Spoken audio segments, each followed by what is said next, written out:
Welcome to the Hey Boomer podcast, the live show that inspires boomers to recognize their own strengths and relevance through thought-provoking conversations with extraordinary guests.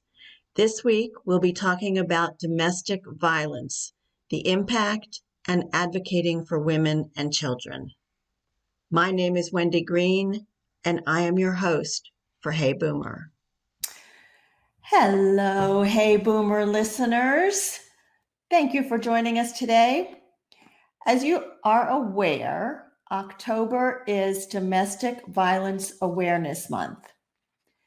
This was first introduced in 1981 to not only bring more awareness to others, but also to connect and unify the millions of victims of domestic violence. Domestic violence takes place in our nation every minute of every day. It affects not only women, it also affects men and children of all different races, status, religions, and culture. It is not something that victims of domestic violence are generally talk about because they have a fear of what people will think. They have shame, and they also believe that there's nobody that's really going to help them. But today we're going to talk about it. There are many agencies and advocates that provide education and support for victims and their families. Annette Johnson, my guest today, is one of those advocates. And she's going to share her story with us about what brought her to doing this kind of work. Before I bring her on, I wanted to remind you that I am still taking a few clients for Turn Your Retirement Upside Down, the coaching program that I put together to help you focus, get engaged and excited about what comes next in your life. It's an 8-week program. And what we're going to cover are things like the life cycle of transitions. We're going to talk about your visions and values. We're going to talk about your life themes and the changing roles that you have now. And we're going to help work together to craft the ideal life for what's coming next. So if you are interested in talking to me more about that, you can drop me an email at wendy@heyboomer.biz. I look forward to hearing from you. And I also wanted to say, we are building a community here with Hey Boomer. And I just wonder, what community means to you. So for me, community is a place where you feel like you're a part of something. You feel like you belong and you feel important and like you want to participate. And that's what I feel when I think about this Hey Boomer community that we're building. And I really want you to help me grow this and participate and be part of this community. So I look forward to your comments. I love seeing people come in and saying hi. So nice to see all of you. So be part of this community, help us grow this, and just feel like you are such an important part of this community. Now I'm going to bring Annette on. Hi, Annette. Hi, Wendy. How are you? I'm good. How are you? I'm doing well.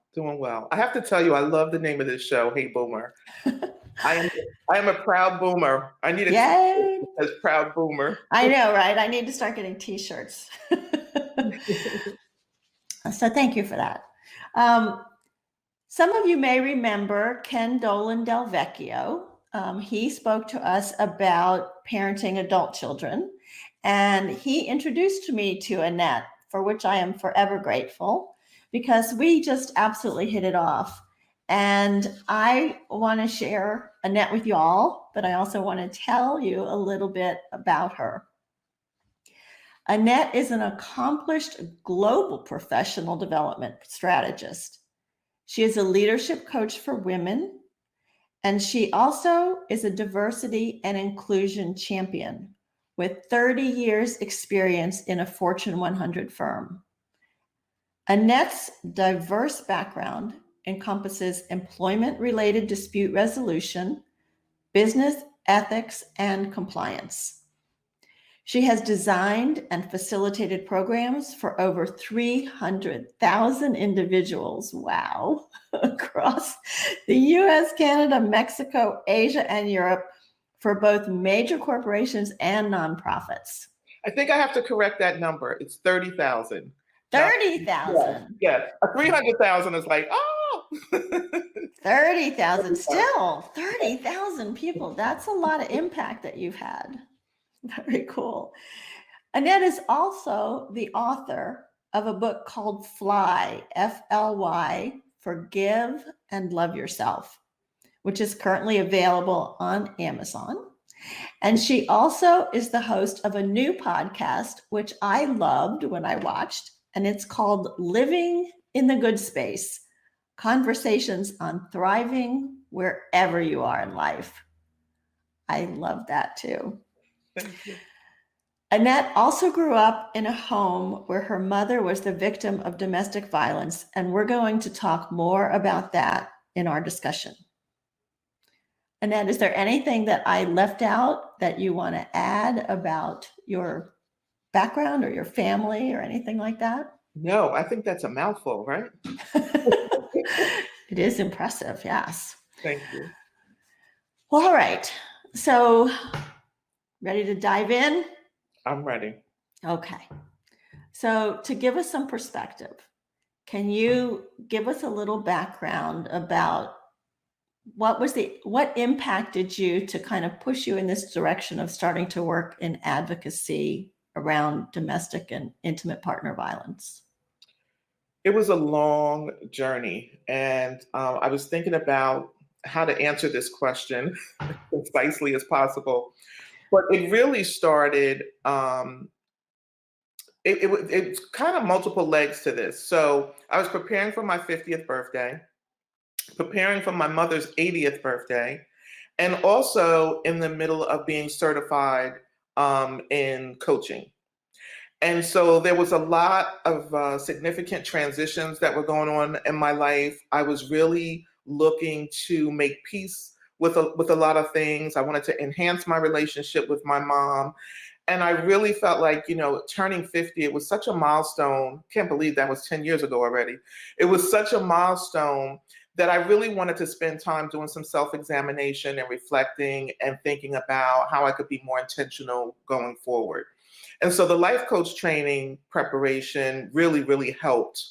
That was a catalyst in all of that. It really gave me the time and space to be able to think about it. And so what emerged out of that is my experience as a child with the domestic violence. It was the critical component of my childhood. So there was really no way that I could do the deep dive without looking at that. And so I did. That led to therapy. I was in Penn Station one day on my way to do work for the company that I worked for at the time, and struck up a conversation with a woman. It was a hair conversation that ended in her being a trained and licensed therapist in trauma for women. One thing led to the other. I wound up in her office, I don't know, within 3 or 4 months, and I spent 2 years with her. So in addition to the coaching, I spent time with the therapist, because they're two very different things. And my focus with the therapist was really on my experience as a child. And it was the first time that I had been acknowledged for that experience, where she actually said, "You're a survivor, and what you're describing to me are symptoms of post-traumatic stress disorder." I had never heard that in my life, and I was 50. So it put what I experienced in context, and it gave me, the first time in my life, an opportunity to speak about it, to share my experiences, and to get some guidance on how it had affected me and what I could do moving forward. So she said to you that you were a victim also, but you were not the actual abused. Is No, that I had correct? witnessed as a child my mom being abused. I was between the ages of 7 and 9. And so I never considered myself a victim because it wasn't something that happened to me. It was something that I witnessed. But going to therapy helped me understand that being in that environment and witnessing that firsthand at such a young age had a critical effect on me. Yeah. At the time when you were the child, did you feel like there was anything you could do to help your mother? Well, I did. I was the oldest of my siblings at home at the time. And so my younger sister, I'm 8 years older than her, and then there are two in between. And so I didn't know that. I learned now in the work that I'm doing that I had a safety plan that I had created. I didn't know that's what it was at the time. I was just reacting, in the moment, where I had resources that I would tap into, my grandmother being a critical resource, and Mhm. I would let her know what was going on, and she would spring into action to make sure that we got help and that everybody was safe. Um, that happened very organically. It wasn't something that I thought I should do or needed to do. It just kind of like happened. Hmm. It was the only thing I knew to do. Yeah. Yeah. So you became a survivor very young then. You immediately said, I have to take action to protect myself, my siblings, and my mother. And my other siblings were just too young. Even today, when they hear me speak or we talk about it, they were just too young to remember the details of situations like I remember them. And, I was kind of I was the caretaker at that moment. And so it was Yeah. all about sheltering and making sure that, they were safe as well. At 7 years old. Yeah. Wow. So what were some of the effects that this had on you growing up? I mean, you've had a very successful career. So how did this impact you? Well, that's a very good question, and that was the question that we spent a lot of time on in therapy, was how it had impacted me. So that gave me an opportunity to do a lot of connecting of dots. There were things that I felt. There were there were emotions, there were memories, experiences that had a bigger effect on me than I think I allowed myself time to really explore or think about. So I lived my life in survival mode because at a very young age, I was taught Mhm. how to survive, and what to do to survive, given that situation. And so I didn't realize that I took those traits with me into adulthood, and everything was about survival for me. And Wow. yeah, and so it was very eye-opening. It was very healing for me to have that professional perspective and to really give context to what I had experienced, because I think I had gotten to the place where I just buried it. I didn't talk about it. I didn't share it with anyone. My mom didn't talk about it. My family didn't talk about it.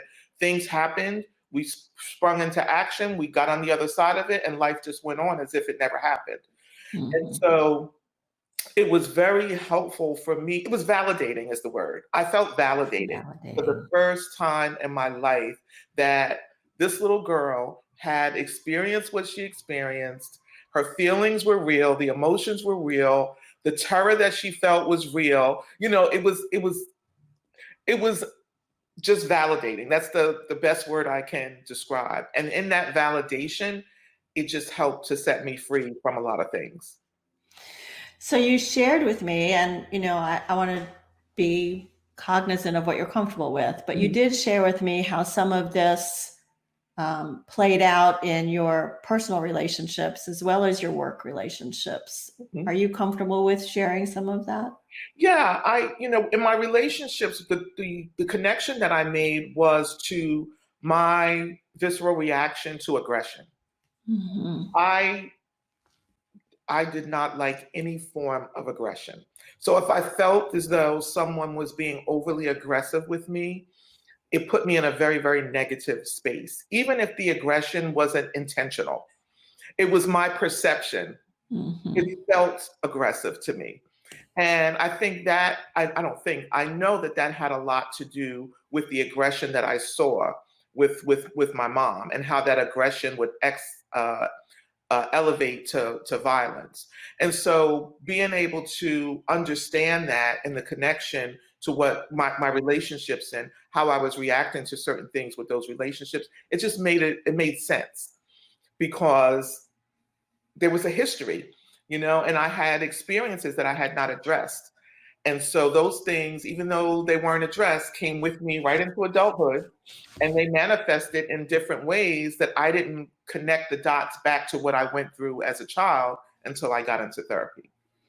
So for instance, you mentioned that with your husband, you had to appreciate how understanding he had been because you didn't realize how understanding he had been. Yes, so my husband has been a champion for me in this space. He's connected me with some great resources that I do advocacy work with to this day. We've been married 36 years, and early on in our marriage, I didn't have a name for what I was experiencing. I couldn't even articulate it. He certainly didn't have any frame of reference because I didn't talk about it. But any kind of pushback or aggression was a problem for me. And so it made communication very challenging and difficult because if it didn't end the way I wanted it to or I thought it should, it felt like disapproval, it felt like rejection, all the negative stuff that was connected to some of the things that I had witnessed my mom going through and the reaction from her abuser. And so connecting those dots, now we laugh about it. We can sit and talk, and it's like we have these aha moments, and it's like, oh my God, can you believe? I'm like, how did you put up with me? I put up with you for all these years. But he was always very supportive. The therapy, very supportive of that. The minute I said, I discovered in therapy that it might be helpful for me to do some advocacy work, he went to work immediately connecting me to people in the community that he knew that were doing that type of work. And so doing the advocacy work helps me to share my story, but it's a continuum of healing for me. Because whenever somebody sends me an email or calls me or at the end of a event comes up to me and says, thank you, I'm just starting to get my courage and nerve up to talk about my experience, I know that I'm doing the right thing, and it helps me to stay in that positive space, that constructive space. Yeah, and in fact, we have a couple of people commenting that they want to thank you for your courage for telling your story. Oh, thank you. Yeah. So you as a child figured out kind of what your safety net was, how to do that. And so there's a lot of questions that people have about women or men that end up in these abusive situations, and how do they get there? Why do they stay? Can you talk about that a little bit? So I'm going to talk about it from the perspective of what I learned being in this space, because I had a lot of judgment towards my mom, a lot of anger, a lot of resentment, because I didn't understand the very questions that you just asked. I didn't understand how she could be in this abusive relationship, how she could subject us to this type of experience and the environment that was created in our home. I didn't understand any of that. Mm-hmm. And so that left room for me to do a lot of judging towards her and about her and her experience. And so working in this space, going to therapy, volunteering, joining with an organization to get up close and personal training and experience around this shed some light that I didn't have before.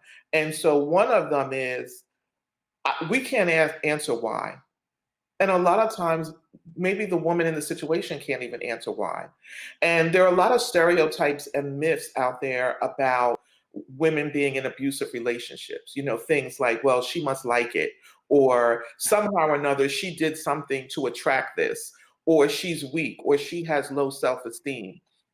And that could be nothing further. There could be nothing further from the truth. I've met women who are professional, highly educated, senior levels, economically sound, great lives that have wound up in situations where they were connected to someone who was abusive. And they didn't set out that way. It wasn't like they went on a dinner date and somebody slapped them or abused them at dinner. It was something that, revealed itself over time.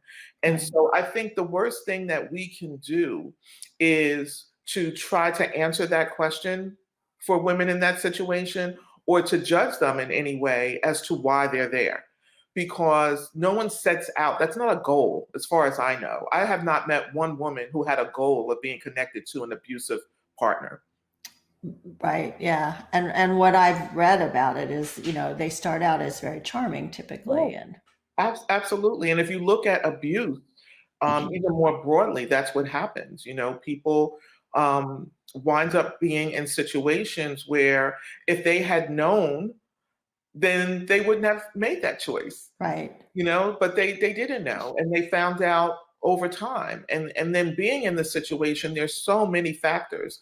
We talked about this a little bit. Now that I'm older and I've been doing this work for a while, I look back, I can't imagine what my mom went through.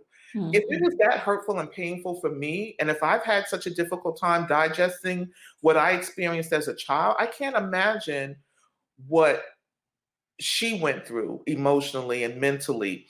I know what she went through physically, but I don't, mentally and emotionally, we didn't talk about it, but I could only imagine, and I can understand why she didn't talk about it, because there's so much shame that's associated Right. with it. And there's so much judgment that's, passed on women. I've even experienced judgment, in my circle. People have questioned. As a child, you've experienced judgment? Well, as an adult now sharing my story, I've experienced Really? judgment, because so one thing I tell people, I share my story. When I put my book out and I started doing this, I had a conversation with my mom and I said, this is very important to me. It's a part of my healing. And I knew, I had discovered that I wasn't going to be able to get that from her because she wasn't in a place to be able to do it. And so Mhm. I had to respect that. I could not drag her along with me.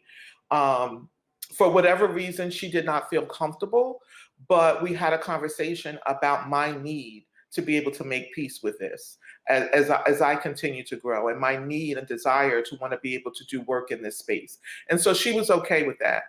But I certainly have received comments from women about sharing my story and or sharing my mother's story, which I clarify all the time. I'm not sharing my mother's story, I'm sharing my story. It's Right. not my place to share another woman's story about domestic violence. I can only talk about how I was affected by it. Yeah. And I think that is an important distinction. Yeah. Yeah. Um, we've both been trainers in the corporate world. And one of the trainings that I was exposed to was how to recognize victims of domestic violence in the corporate setting and what to do about it. Have you had experience with that? Yes, I went through the certification training that touches on a lot of different aspects. And there are signs. It's such a delicate situation though, because you don't want to assume Right. that someone is being abused and they're not, or you don't want to force someone to share their story or put them in an uncomfortable situation, because that's only going to create more distance. And so any chance that you do have of maybe helping them, by forcing them when they're not ready, is going to create more distance. And so that's why I do the work that I do, because I think education and awareness is so important. And the more platforms that I am associated with that allow me to do that, that's what I do. Because you never know who's listening. You never know who's going to see the recording or hear something that will prompt them to make that shift and to seek help and to start exploring and asking questions. But there are certainly warning signs. The obvious are physical. I mean, seeing someone come in with a black eye and tons of makeup, or, maybe someone who's very withdrawn, not comfortable speaking up, being around others.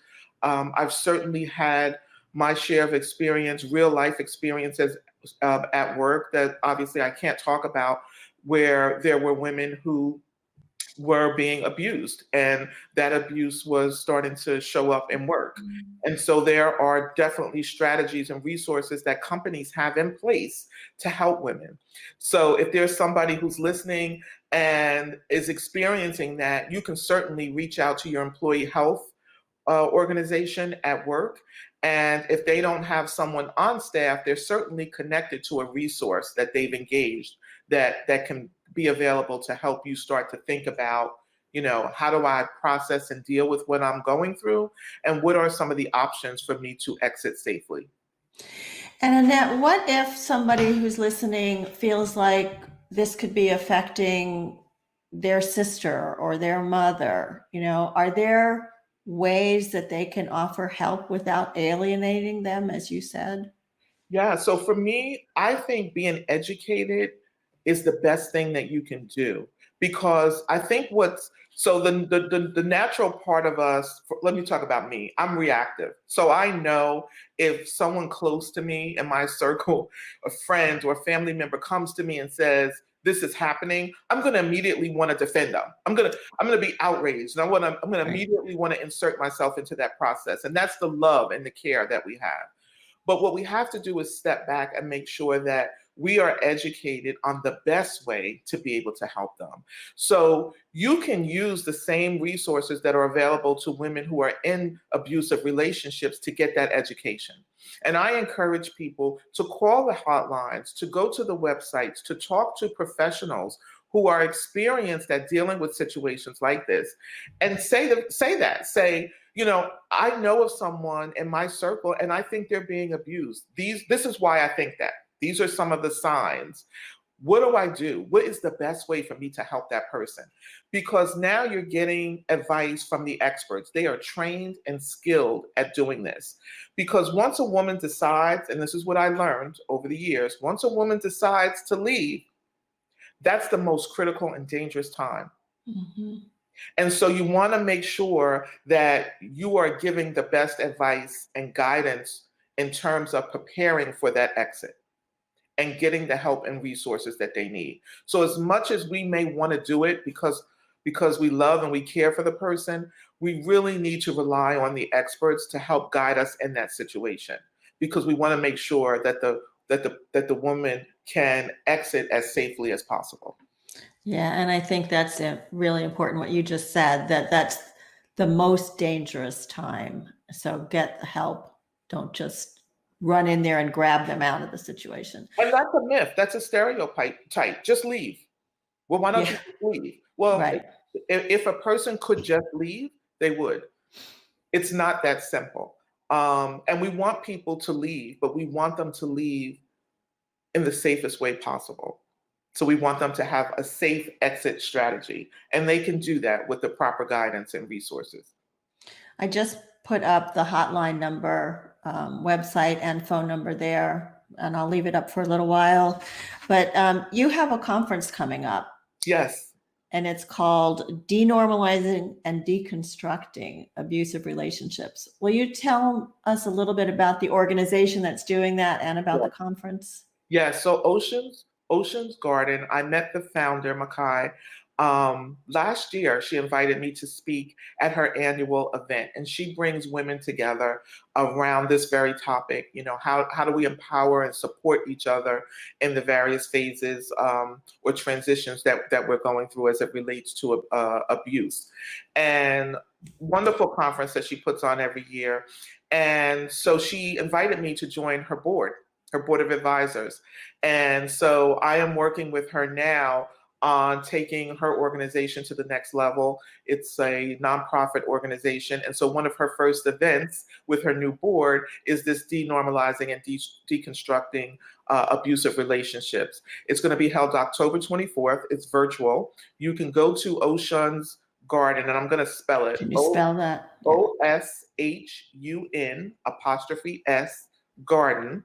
You can go to oceansgarden.org, or you can go to Ocean's Garden Facebook page or the Fly Coach Facebook page to register. And it's going to be a 1-hour event. We have a panel of advocates that are going to be joining us. I'm going to moderate the discussion, and we're going to talk about these myths and stereotypes that are associated with, intimate partner abuse, and the things that women go through when they find themselves in these situations. So we want to demystify it, and we want to talk about these myths that are not real and stereotypes, and how we can be more supportive and continue to elevate this topic so that we can eradicate the violence against women. So we have the panel consists of women who have experienced domestic violence. We also have a male's perspective, and Shavar Jeffries uses his voice consistently in powerful ways to bring awareness to this. And we're going to have a conversation about what we can do. Yeah, I've registered for it. I'm really looking forward. Thank you. Thank you. I'm looking forward to it. We did have one comment that we haven't really addressed, and I guess I'm sorry that we haven't, Rob. He talks about it's not just physical abuse. There's a lot of emotional abuse that is part of domestic violence. Absolutely, absolutely. And they also become warning signs. So there's the verbal abuse, there's emotional abuse, there's the controlling behavior, controlling your finances, controlling your autonomy, controlling your relationships, your friends, who you can be around, how much time you can spend with them. And so there are a lot of different levels to domestic violence, and it doesn't always start out with the physical. Most times it evolves into the physical, and it starts with some of the warning signs around your finances being controlled. You not seeing a paycheck, or you not being able to spend the way you want to spend. That's all being controlled for you. And then the relationship piece, who you can be friends with, who you can spend time with, even family members, really controlling your circle. And making sure that you are only spending time with and how your abuser wants you to. The finance, like I said, not having any control over your finances whatsoever. The verbal abuse, name calling. And it's interesting because every now and again I'll have a conversation with someone and they'll say, yeah, no, my partner has never physically hit me. Mm-hmm. He's punched a hole in the wall occasionally. And I'll say, well, how did that make you feel? Did that make you feel fearful? Do you have anxiety when you think maybe he's going to get angry and throw something? And so they're all connected. Those things are connected, and they build, they build off of each other. So as I was preparing for this and reading about all of that, my question is, there's got to be degrees. So my 2 marriages were both very controlling, jealous, a lot of that going on, put downs, some of that too, but it never got to the point of physical. I mean, there was a lot of loudness and it was scary. I would never think that's a domestic abuse, but where's the line? What do you say to that? Well, and this is me speaking, right? I'm not speaking on behalf of an organization or anyone, but I think you have to be able to assess your relationship holistically, right? And ask yourself, is this a relationship that I am happy in, that I feel safe in, that I feel respected, that I feel loved? Do I feel like I have a partner, a companion, a friend? So I think you have to ask yourself all of those questions to assess where you are or what type of relationship that you have. Because violence is one thing, abuse is another thing, feeling unhappy is another thing. And the 3 of them don't have to neatly align for you to ask yourself those questions about your relationship. And so if you are in a relationship where you don't feel safe, and safe doesn't have to always be physical. Right. I don't feel safe in sharing my ideas. I don't feel safe in expressing my opinions. I don't feel safe in being my authentic self. You have to assess your relationship. I think that's foundational. You have to assess your relationship and what that relationship does for you or to you and how it affects you. And then you can kind of take it from there, because maybe there isn't any physical abuse. Maybe the person never did anything, and you're not afraid of them ever physically harming you. But that doesn't mean that that's the only level of assessment that you need to make to be in a healthy relationship. Yeah. Like that shouldn't be the standard, you know. Which That could be part of the reason I'm not in those relationships. so he now. doesn't hit me should not be the standard. Yeah. So I think before even getting to the what do I do about this piece right now that the physical piece, that's an emergency. That's crisis time now. You know, but before you get to that, it's how do I describe my relationship? How do I feel about my relationship? How does it make me feel? Those are questions that we should be asking ourselves when we are in relationships, period, to make sure that we're in the right relationship. Because abuse does not have to be physical to harm you, right? The ongoing verbal abuse and emotional abuse harms you in different ways. Yeah. There's a couple of comments here that I want to share, Annette. Doris says, in her adult wisdom, I remember my mother telling me that every woman has a different line of, I guess, what's acceptable. Yeah. And then Miriam, who is an attorney, she said, and she represented battered women. She says, one of the battered women I defended actually killed her husband and was charged with murder. It was the only way out to survive. The jury acquitted her because they understood. Wow. And she adds that you are so helpful to understanding the whole problem. And of course, men can be victims of abuse too. Yes, and I hear that all the time. Yes, men can be victims of abuse. However, the overwhelming amount of abuse that's happening is against women and transgender women. And so, yes, men can definitely be abused, but the statistics are still overwhelmingly slanted towards women at the hands of men. And when you talk about, you know, in the advocacy space, when we're talking about, well, what do we need? What can we do? I think one of the things that can be extremely helpful is men's perspective, men voicing their values against domestic violence. You know, and I've met some men who have organizations that they're building, or they volunteer with women's organizations, and they are lending their voice and they're lending their time because they understand how important it is to speak up against this. And I think we need more of that. We need to hear from men who their values are different and they don't believe in violence. They don't believe in hurting women or harming women. And I think it would be helpful to hear those voices more loudly and more clearly. So Kathy asks, what help is there for the abuser to help them stop being abusive?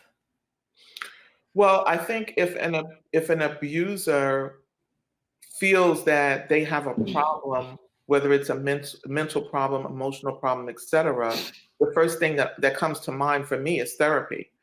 You know, or if they have a substance abuse problem that might be driving it. You know, it really depends on what they see as the root of the issue, right? And that could be so many different things. And I dare put myself in a place of expertise for that. But I would say that anyone who's experiencing something that brings out the worst in them, does not make them feel good about themselves, does not tap into the best part of themselves, that therapy is always a great place to start because they're trained to help you peel the onion, right? And to get to the root of the problem. And there's always a root. There's always something going on deep down inside that's triggering and sprouting up and manifesting itself in different ways. And so getting to the root of that, I think, is very critical. Yeah, and I wonder if the courts provide, you know, counseling or rehabilitation or anything like that. I don't know if it's called rehabilitation, but I know that there are anger management classes that sometimes are mandated for people to go through. I'm not sure to the extent of other types of training, but I know anger management is one. Mm-hmm. And another question is, there's a lot of help and advocacy for women. Are there programs specifically for men who have been abused that you know of?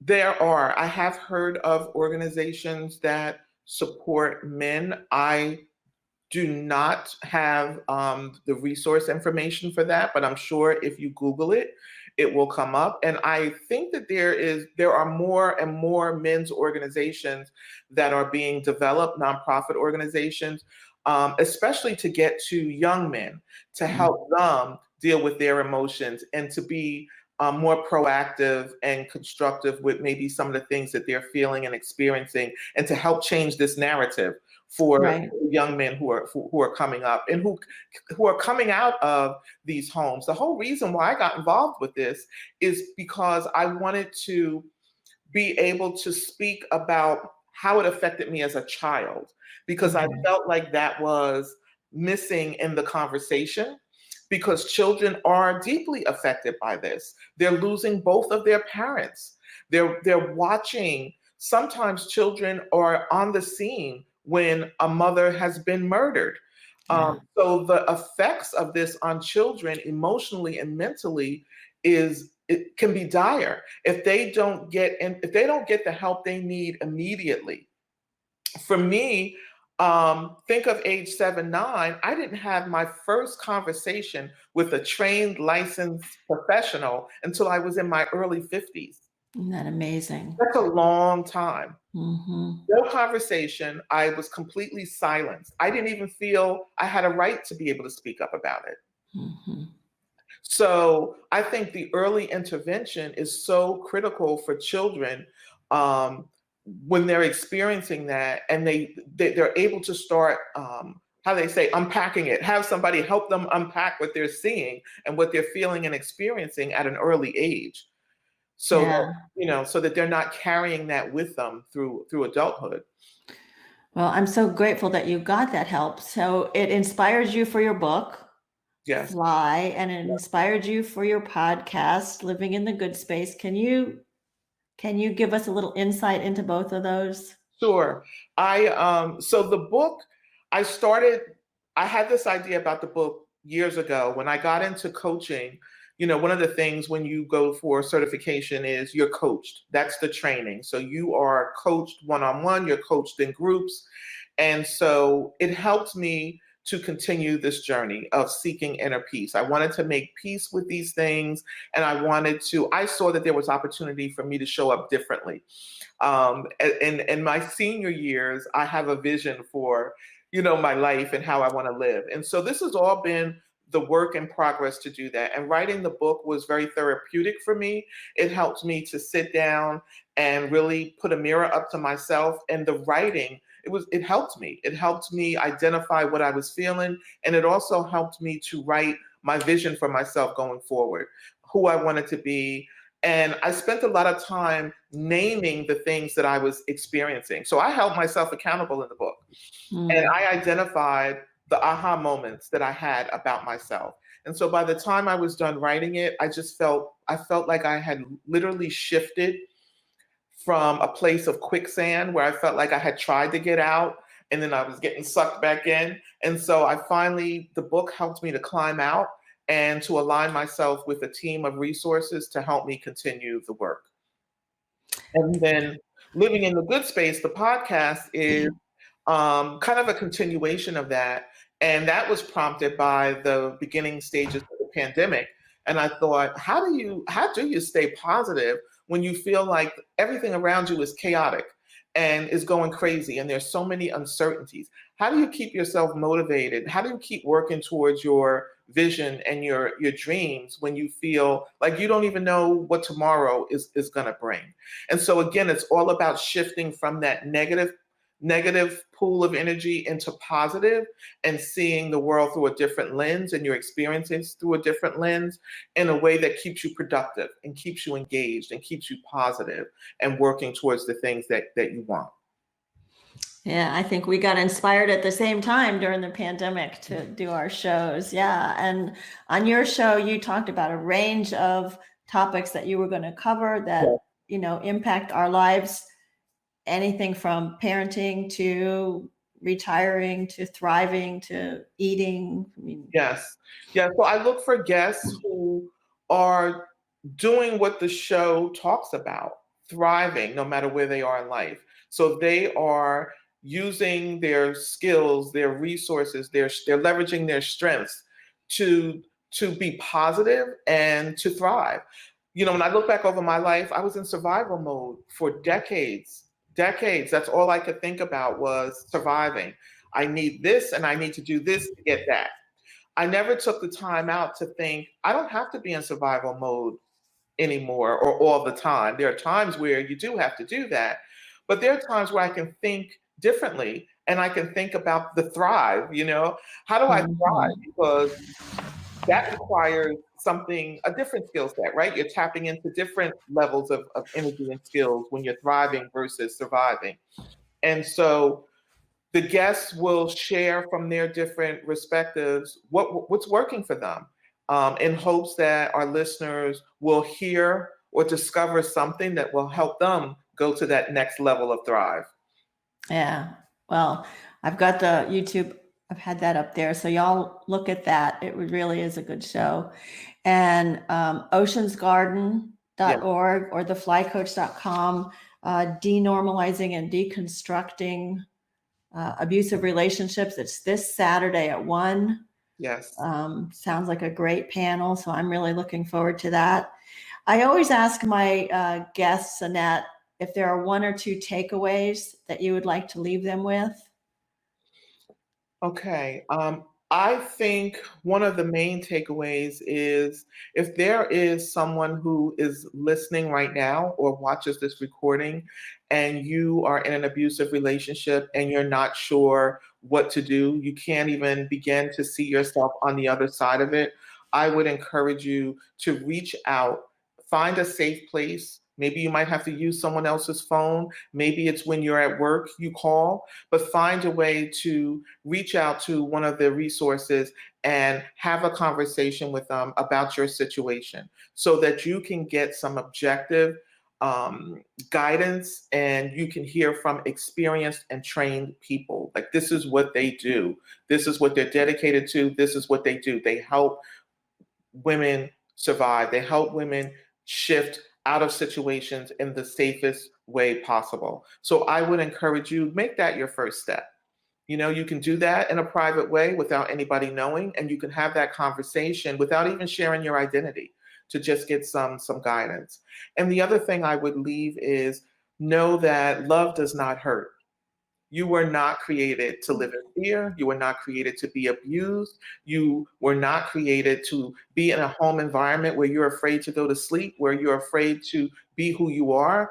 You're not created to live in fear. And so love yourself enough to seek help and to begin to take the steps that you need to move forward. That's beautiful. Thank you. Such an important conversation, Annette, and I really appreciate your courage and your honesty in sharing all of this with us. And Wendy, thank you. Thank you for creating Hey Boomer. I appreciate you having me on as a guest and having this conversation. I'm a work in progress. Every conversation makes me a little bit stronger and a little bit more confident. And so thank you very much for having me. Oh, you are so welcome, and thank you.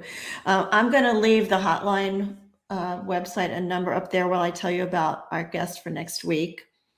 Her name is Kay Coughlin, and Kay has a dream to create a world that is generously inclusive of all adult generations. Her company, which is called Facilitator on Fire, offers 2 primary services. She does workshops and seminars to end age bias in the workplace, and she also does caregiver coaching. And what we're going to talk about is being a caregiver. So many of us in the boomer generation are already caregivers or will probably become caregivers for our parents. And it can be And some of us also might still have children that we're taking care of. So it could be a very difficult situation. Kay has written an ebook about that. She is actively working with people in that space. So I think that will also be a very important conversation in a different way than this was. One more thing, I just wanted to say one more time, if you all are interested or anyone is interested or know somebody who might be interested in turning your retirement upside down, please have them drop me an email and we can chat about what that might look like. And I always like to end with a quote from C.S. Lewis. And C.S. Lewis said, "We are never too old to set another goal or dream a new dream." Yeah. So I hope that you all will continue dreaming with us, participating in the Hey Boomer community. I am so grateful for all of you, and I look forward to seeing you next week. My name is Wendy Green, and this has been Hey Boomer.